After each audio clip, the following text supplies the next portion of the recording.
Hey everybody, it's Eddie J on crypto for growmybag.tv. I hope you're having a good one. So there's a lot of news out there right now. Let's start off with, some of the news that you might not have covered or might not have heard of since I covered it last night. First up, Citi got hit with another government fine. I think it was something like $60 million, bringing the total up to 130 or something like that this year. So 130 plus. So that's actually a very big deal. People ask me, why am I so enthralled with, crypto? And it's not just the idea of coins and the value and all that stuff. It's also the technology. The technology behind it means something. And we're going to get into that. So when you start to think about what are the hottest markets, inside crypto, you start to realize that, well, it used to be, NFTs, then it became meme coins. But under all of that has always been the technology. How is that technology being leveraged? You have a number of companies out there that are going to leverage some of that tech to actually handle settlements. So the banking industry is looking at handling settlements with blockchain tech. And I covered that, a couple of weeks ago. Something else that's actually becoming huge is actually real world assets or the tokenization of real world assets. That's going to be a huge and burgeoning industry. And let me tell you something. I don't know that there's ever going to be an end in sight. As far as Larry Fink is concerned, he believes this is going to be phase two of everything that's going on. First was adoption, second is settlements. Then third, or second is settlements and RWA. And I'm sitting back and I'm saying, yeah, you want to know why? Because leveraging blockchain technology can drop costs for the financial industry by leaps and bounds. Streamline a lot of things by leaps and bounds. Something else that it will have an effect on is its speed. Right now, banking industry isn't moving all that fast, but integration with blockchain technology, a lot more things can happen at lightning speeds. And that's a very big deal because the faster you can move, the more money you can save, the more money you can actually make. That's how that works. Anyway, back to the news. What else do we have? We've got BitMex pleading guilty. Yeah, they should have been.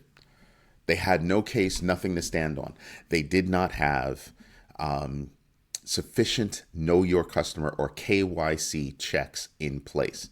They were doing it with just an email. Not good. So yeah, they pled guilty, and we'll see what that's going to turn out to be. Something else that I'm paying attention to. Who else is on that list of companies that don't have the proper KYC checks? Because until you have those proper KYC checks in place, you're not going to be able to do business in the United States. Plain and simple. So that vast array of centralized exchanges that you could work with within the United States is dwindling, but for good reason. If I don't know who you are, then I shouldn't be working with you, right?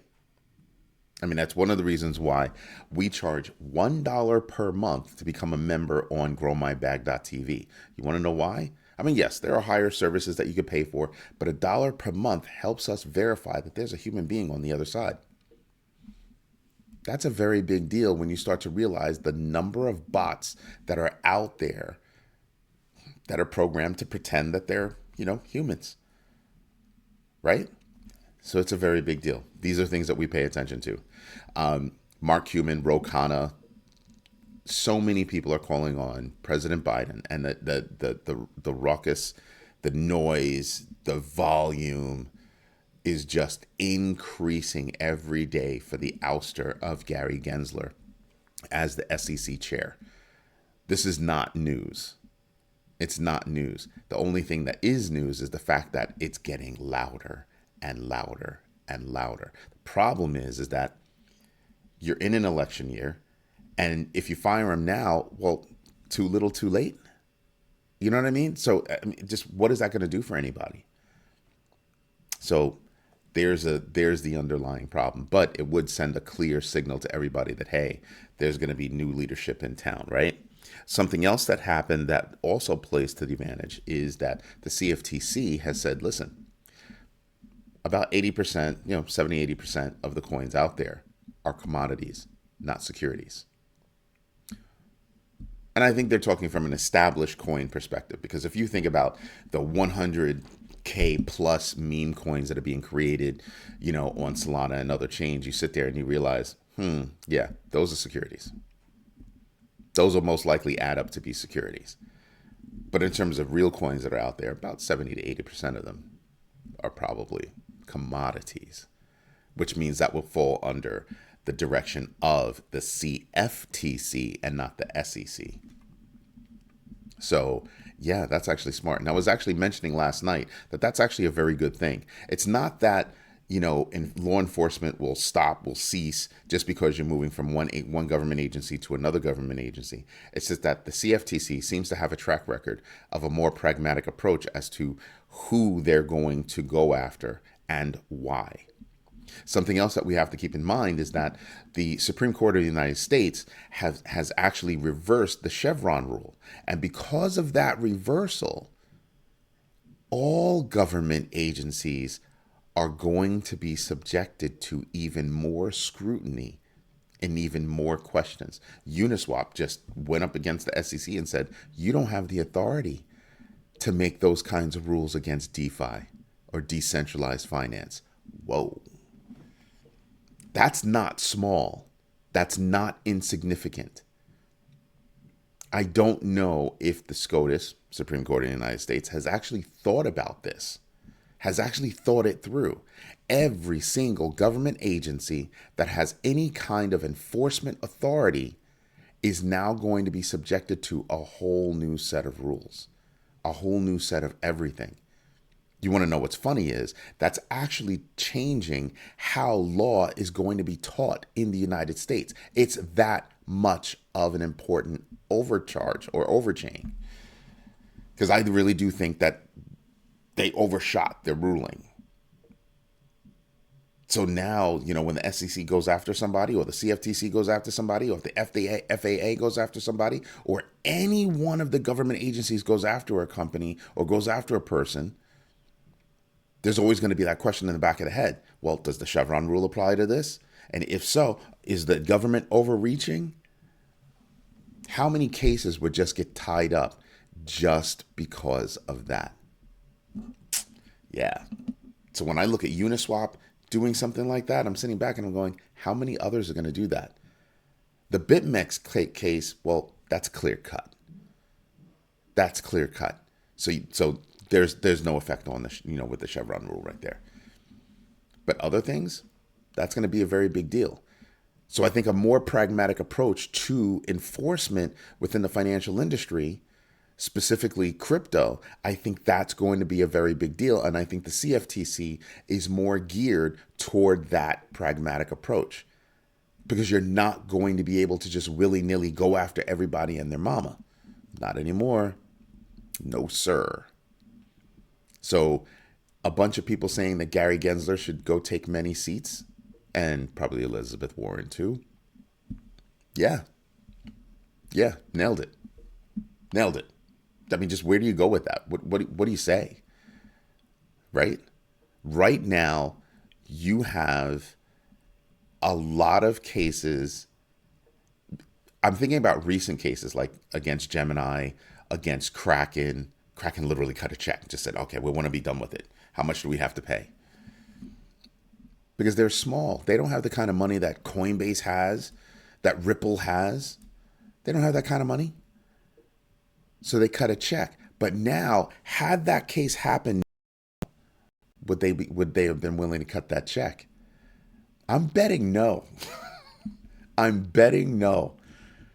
So it's already having effect on the crypto landscape. That's something to think about. Something else to think about. You have institutional investors like, who is it?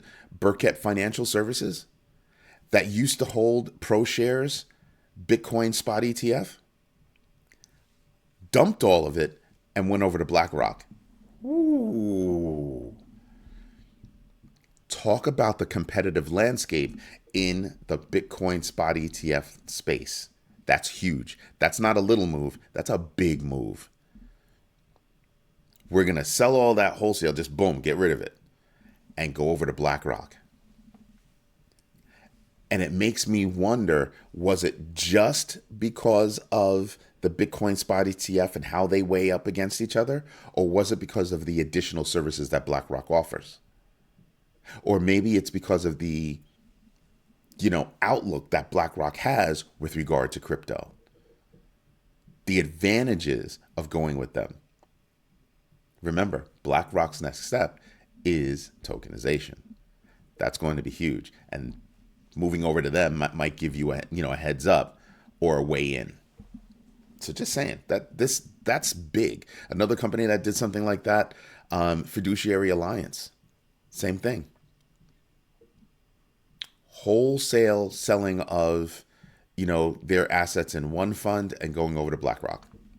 Like, thanks, we're good now. Boop. That's very interesting to me. I'm dying to find out why.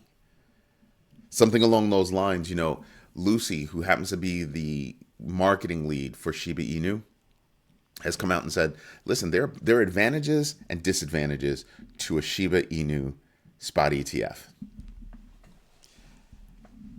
And I had heard rumors about, people saying, hey, there should be a SHIB ETF. There should be a SHIB ETF. And I sat there and I was like, wow. Because at first they were small. They were really small. Oh, hey, that might be cool because blah, blah, blah, blah, blah. And now it's getting really louder to the point where the marketing lead had to actually step up and start talking about it. I think that the potential for the popular coins out there getting their own spot ETFs could be high. Before you freak out, the reason why I'm saying that is because you have a lot of people out there that want the exposure but don't want to have to do the work. Let somebody else go do the work for me. Before you even freak out even more, I want you to go take a look at, for all you people that have access to, mutual funds through your companies, right? Or for wherever, when they hand you that prospectus, and not the prospectus, but the menu of options, go look at that list. Go look at that list of just mutual funds all over the place. When I used to look at mutual funds, I would have to look at, well, what's the overlap? Between each one of the funds, what's the overlap? Oh, this fund has 80% overlap with that fund. So why have the two separate funds? Because that's how it works. Funds open, put money in, they close. Then you start a new fund, put money in, then they close. You set a price target, and you keep it moving. But you still wind up with this smorgasbord of choices that are out there. So the reason why I believe that there is space for, spot ETFs for a number of coins that are out there, I'm sitting back and I'm kind of saying, yeah, I could actually see that, and I can actually understand why. So would Shiba Inu be a good one? Yes, because it's a whole ecosystem. Just like Ethereum, it's a whole ecosystem. dApps, smart contracts, all kinds of stuff going on those platforms. So yeah, I can definitely see it. There are other ones that I look at and I'm kind of like, yeah, I could see Chainlink. Why? Chainlink is an oracle and it's a great connection for tokenization. And they're being recognized as such, working with different companies. Even banks are going to them for tokenization and settlements. So it's a very big deal. So I can see a number of coins going in that direction. It's very interesting to me because it tells me that there are financial products and services. Remember, I want you to think about this. A while ago, when crypto, before crypto hit the craze that it's in right now, they were just the coins. You didn't have a lot of the, banking products that are out there. Then DeFi came along, staking came along. You had a whole bunch of other things that started coming along. And you start to see that transformation. It's like it didn't happen overnight. It eased into it all. But now you're hearing about all these kinds of, whiz bang, bang them up, kind of, financial industry does this. We can do that over in crypto. Wow. Talk about maturity. The speed at which cryptocurrencies have matured is breathtaking. And I'm not saying it because I don't like it. I'm saying it because I do like it. And I'm saying it is because everything is becoming more and more refined with every day that passes. That's what I'm talking about. Adoption of crypto has taken off to the point where it has surpassed credit cards, meaning the speed at which credit cards became adopted, decades. You could easily point to less than 15 years for crypto, closer to 10. And you sit there and you kind of go, wow, that's amazing. To have this level of maturity in that that period of time. You've got credit card companies that are scrambling to have anything they can do possibly to be involved with crypto. That's huge. That is huge. So right now we've got Ethereum, even though it's not a finite coin, it can still be minted. Total value locked is down. People want the crypto. And I'm sitting back and I'm kind of going, staking is low, but I think it's going to grow again. Right? Staked amounts right now just for Ethereum is actually higher than it's ever been, but in general, staking has come down. Like total value locked right now, if you go to DeFi Llama, is I think 89 billion or something like that. It's dropped a lot. But that's all right, because I think it's going to come back hugely. It will be back big. But when I look at Ethereum and the closeness, how close we are to Ethereum spot ETFs, wow. All I can say is wow. Prices are going to shoot up. Something else that we should be paying attention to is the fact that the German government has less than $1 billion to play with, and they just dropped some more. So last night, they had less than $1 billion left. This morning, you wake up, and they even dropped more Bitcoin. So that downward pressure has decreased significantly. Significantly. So now I'm sitting back and I'm kind of going, pay attention to how much it will take for a coin to get back to its all-time high. Ran a quiz last night. Not a quiz, but a poll. I try to run a poll every night. We ran a poll, and it was, which one of these coins has the greatest percentage or the greatest factor, like 4x, 2x, 3x, to get back to its all-time high? I had Bitcoin, Cardano, Toncoin, and Shiba Inu. You want to know who won? Cardano. But if you looked at Hedera, Hashgraph, it's Hedera. Over 7x. Cardano's almost 7x at 6.9.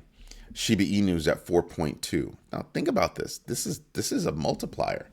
So if I'm holding $100, 4x more will get me to my all-time high for Shiba Inu. What? Yeah. So I'm just sitting back and I'm looking at this and I'm just saying, when I'm looking at coins now, I will always DCA into Bitcoin. That will always happen. But when I look at other coins, I have to make a decision on, am I in this coin for the immediate gain, or am I into this coin for the long-term haul? Long-term haul, you go into my HODL wallets, and that goes into automatic DCA strategy. But if I'm trying to trade, well, you go into my trading wallets, and now I'm paying attention to how much would it take, and what is my belief level? What number do I assign to the probability of this coin achieving its all-time high? My probability level for Shiba Inu is 90%, easily. So I can get a 4x, and I have I'm putting on it a 90% probability. Yeah, I'll get into that coin. So I'm running my own numbers and doing my own analysis, and Dan's gonna be mad at me because yes, I used the workbook to pull all this off. But that's how I'm looking at how my trades work. I'm doing analyses like that. So yeah, when you're looking at all the news that's out there, I need you, when you do your research, to start figuring out, well, What's my confidence level in a given project when I read all the news, past and present, right? Basically near term. So my confidence level in Cardano hitting it high end probably be about the same 90%. Chang hard fork, Voltaire era, coming out of the Hoskinson era, I'm sitting back and I'm going, yeah, that could be a big deal. That could be a big deal. Again, price, efficiency, security, resiliency. Those are all very big things. So I'm looking at Cardano and I'm going, oh, Cardano's an almost 7x.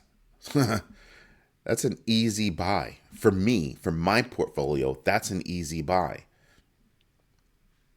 Now, you have some meme coins that just come out there and just blow, that whole analysis out the water. But again, I treat meme coins completely differently. I don't think of meme coins the same as I think of real use case coins or tokens. So meme coins can go absolutely nuts. Look at Pepe, look at Dog with Hat, look at Book of Meme, look at Floki. Floki, I think, has longevity. Floki, I believe, has longevity. But these are the kinds of numbers that I'm reviewing to make those kinds of trade decisions. And I'm not necessarily running a trade desk over here where I'm trading, every 2 seconds or something like that. That's not what I'm doing. But I'm looking for, what do I think is going to happen by the end of the year? Then I think what do I think is going to happen first quarter, second quarter. I try to do it by, short term, but in quarter level kind of moves. So when I look at some of these coins, I'm going, I have a confidence level that they're going to hit that. So imagine taking $10,000, putting it into Cardano and saying, I think I'm going to get a 10x from it in this bull run. Or, sorry, a 7x from it in this bull run. 7x? 10 to 70? Oof. Yeah, so I think about that. Anyway, this is Eddie J on crypto for growmybag.tv. I hope you like what I'm doing. If you do, tell your friends about it. I especially want you to tell your female friends because I feel like women are being left behind in this space. And it's not that they have to invest, but they should become knowledgeable about it.